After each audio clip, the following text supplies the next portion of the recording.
Nazidi tu kutuchorea taswira ya jinsi safari yake ya maisha imeweza kuwa. Yuko hapa anatuambia kwamba kuna wakati alikuwa akafika akajita mkutano na akasema kamwe hataweza kuendelea na ile hulka ambayo aliyokuwa nayo.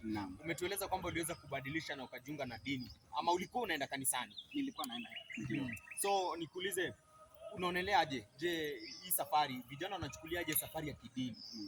Ujana huu wetu tuliomo ukiangazia hapa shuleni ama tukule nje. Je, vijana wanachukuliaje masuala ya kidini hapo? Unajua sasa, unaona wakati vijana wanaingia kanisani, kitu moja nimekuja nikasoma ni kwamba wengi wao wameona kwamba wakienda kanisani hiyo ni kuokoka. Hiyo ndio kitu nimekuja nikaona. Lakini kwenda kanisa si kuokoka. Pia mimi nilikuwa naenda kanisa. So kuna wengi wako kama mimi, wanaenda kanisa lakini bado hawajamkiri Yesu Kristo kuwa mkombozi wa maisha yao. So hivyo ndo wanachukulia. Na labda wakati unafanya hivyo vitendo ulikuwa na marafiki ama ulikuwa peke yako unajitenda? Okay, wakati nilikuwa na hizo vituko nilikuwa na marafiki. Na nilikuwa nasema wakati nilikuwa na marafiki nilikuwa mkubwa wao. So unaona kwamba wakati nikienda nikipanga kwenda hiyo disco, mimi ndo nilikuwa napanga. Na walikuwa wanajua kile ambacho kujua kile ambacho nilikuwa nafanya. Unajua hao pia walikuwa watu wabaya.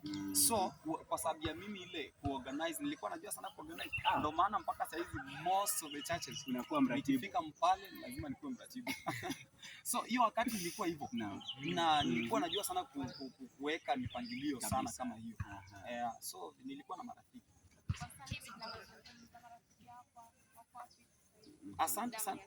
Asante sana kwa swali hilo. Kuna kitu inaitwa stove. Ile yenye walikuwa wanatumia kitambo kupika. Hiyo stove wakati haina moto, wakati hujasha moto, kuna hivi inaitwa mende ama kuna vidudu fulani vinakuja vinakaa pale. Lakini wakati unaasha moto inatoroka. Hiyo joto vile inaanza kupanda zinaanza kutoroka. So nakumbuka wakati nilianza kuingia kwa wokovu na nikaanza kuwa mwombezi, nikajua kuomba, wenyewe walianza kutoka. Sasa hivi vile naongea naweza sema kwamba marafiki wenye niko nao ni tofauti na wale. Asante. And if I may ask, do you regret your past?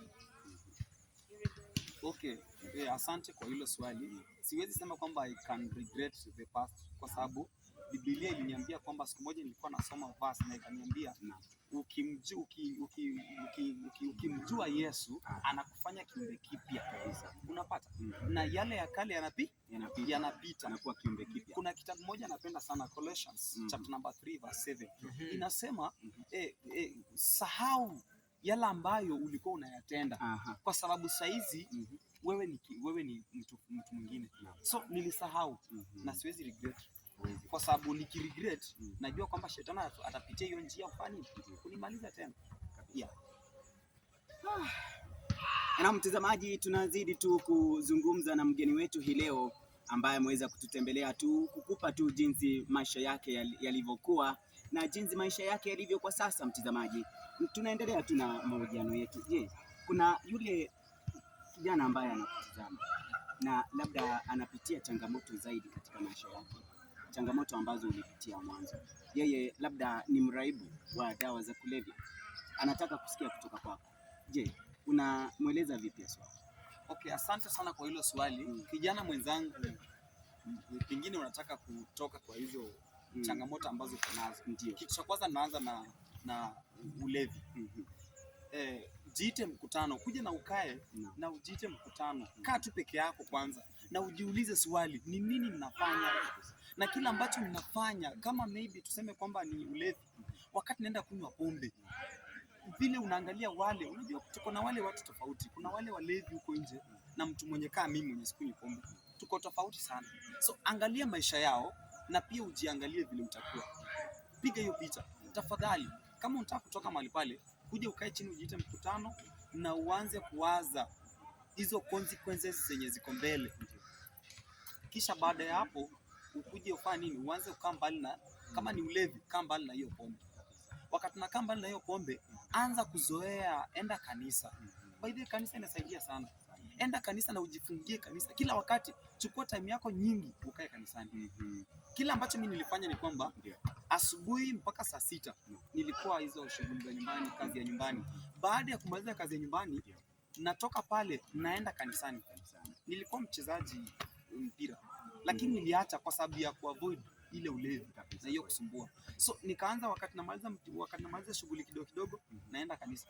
Sasa time yangu nyingi ilikuwa nikaa kanisani ndani. Yeah. Mwenzangu, karibu sana. Nasema kwamba mambo yalikuwa tu ni kule kanisani. Umewazia labda kuwa yule ambaye ni tutasemaje, kiongozi wa kanisa ama mhubiri labda? Asante kwa hilo swali. Nimeishi na wahubiri kadhaa. Na sijui nasemaje, lakini kuna changamoto ambazo wanapitia. Kwa sababu unapata mhubiri washirika wake saa 7 ya usiku mhubiri analala, lakini unapata simu inapigwa. Unashangaa nini mbaya? Kumbe wamekosana, maybe wenye ndoa wamepigana. Unapata hilo swali linakuja hapo, uende usisuluhishe. Mtu maybe kichwa tu inauma kitu kidogo, unapata mhubiri simu. Nikakuja nikasema inaweza kweli. Na kitu kingine, inafaa kuwa na roho kubwa, ile roho, usikuwe na roho ndogo. So inafaa kuwa na roho, kwa sababu unapata kwamba